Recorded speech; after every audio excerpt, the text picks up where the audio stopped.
Hey, Rebecca, Yes. when you started at the gym, what was the one movement that you really wanted to nail? I wanted to learn how to do a clean. Did you come in wanting to clean 200 pounds? I just wanted to do it. Okay, so most beginners come in with a goal of losing weight or come in for aesthetic reasons, but it's more fun if you have a goal that is related to performance or something you can do.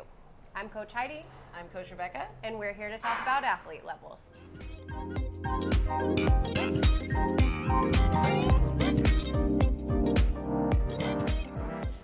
At Hale, we use what's called the athlete levels document, and this outlines a number of different movements and ratings, beginner, intermediate, advanced, and expert, much in the same way that you would see in a karate dojo with, the belt system, white belt, black belt, and kind of the spectrum therein.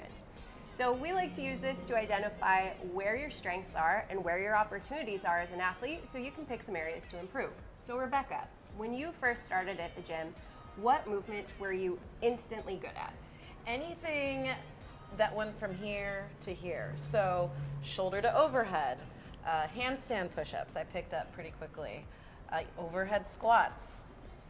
If you don't know what any of these movements mean, chances are you are brand new to the gym, right? And that's totally okay, and that might mean that's an opportunity for you to try something you hadn't done.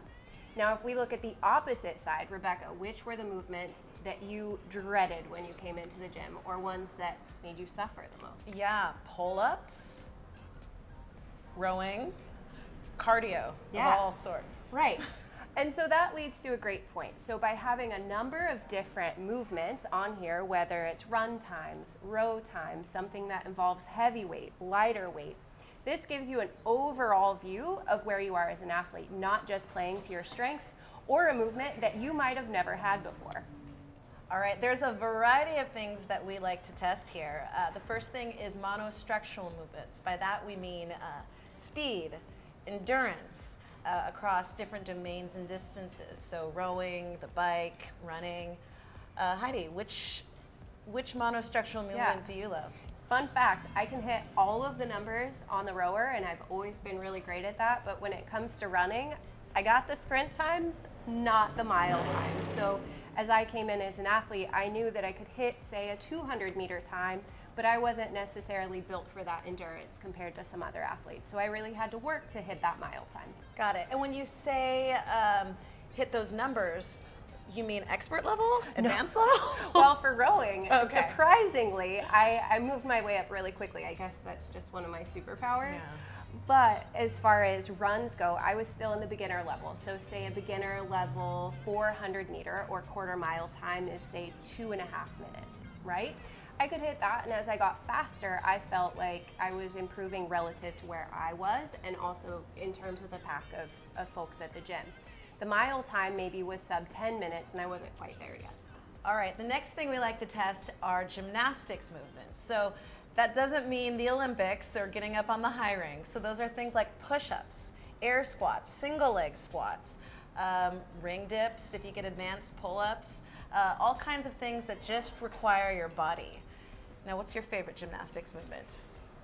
Oh man, this is an area where I really struggle, but I have to say that the first goal when I came in was to get my first pull-up. And while it's on this athlete level sheet, it had always been something that I could do as a very young kid, but then not later on. And so that was a good goal, and a goal I hear all the time in the gym. Get your first pull-up, and then I felt like I could progress to more advanced skills. So clearly I got a pull-up before eventually getting a muscle up. I didn't just go for like, oh, I want to hit expert level gymnastics. P.S. I've never done this. Yeah, and some of these levels also involve how quickly you can do a movement. Yeah. So for example, we have air squats. How many can you do in a minute? So we think about squatting without any weight. Easy enough, but how quickly can you do it? I think it's like 70 in 2 minutes is the goal. It's That's a lot. crazy. Yeah. The next category is weightlifting, by far my favorite category. And that's going to involve anything with weights. So that could be picking something up, like a deadlift. That could be squatting something on your back or front, or my favorite, overhead. Gross. But that also involves higher skilled movements, like the clean and jerk, the snatch, and even the Turkish get-up, which we don't do all the time, but it's quite a fun movement to do involving a lot of stability and core strength.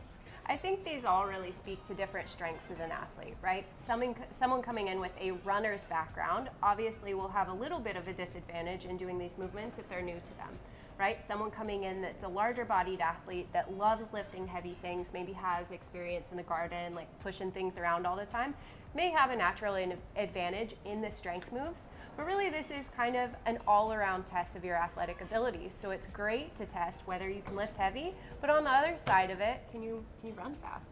We wrap up these athlete levels with a few workouts that combine skills from the different areas. So some involve a combination of, say, running, weightlifting, and pull-ups, for example.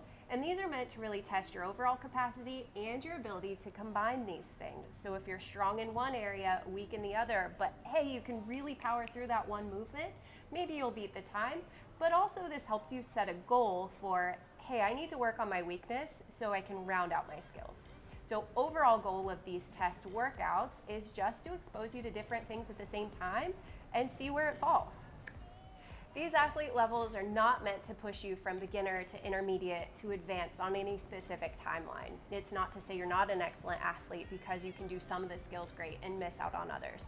It's really to identify an opportunity for you as an athlete to be better at the movements you're not great at and be more well-rounded long term. You should be able to complete any task you set your mind to, whether it's in the gym or out, and use this as a guideline.